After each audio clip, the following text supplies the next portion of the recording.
Souter et je suis médiatrice de Santé Père et je suis actuellement engagée au laboratoire d'enseignement et de recherche en santé mentale et psychiatrie de l'école de la Source à Lausanne. Eh bien, ça se rapproche de ce que vous connaissez en France sous le terme de médiateur de Santé Père. L'idée, c'est que nous sommes des personnes qui avons une expérience de la maladie et qui sommes formées à utiliser cette expérience pour venir en aide à d'autres personnes et à servir de porte-voix ou de traducteur quelque part, de lien, de pont entre les soignants et les usagers. Donc, père praticien en santé mentale peut faire plein de choses.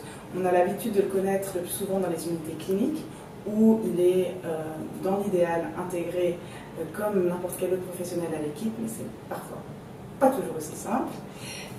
Moi, j'ai une activité plutôt dans le domaine de la recherche et de l'enseignement, donc j'essaye d'apporter mon savoir expérientiel auprès des étudiants infirmiers, histoire d'agir et d'infléchir leur représentation à un moment où ils ne sont pas encore trop figés, où ils n'ont pas encore développé une pratique, et ça semble un moment où on a un levier d'action qui est assez fort.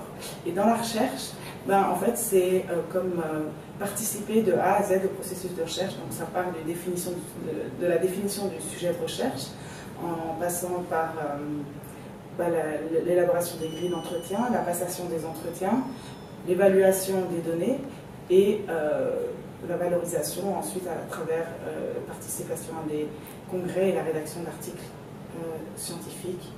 Pour vous donner des exemples, je travaille actuellement sur 4 projets. Le premier, c'est reprendre sa vie en main. Le deuxième, c'est le plan de crise conjoint, le PCC, avec lequel je travaille toujours en binôme avec des collègues. Un troisième autour de la décision initiée par le patient autour de la médication neuroleptique. Et un dernier qui est, bien sûr, voilà. Donc les sujets et les axes d'intervention sont multiples.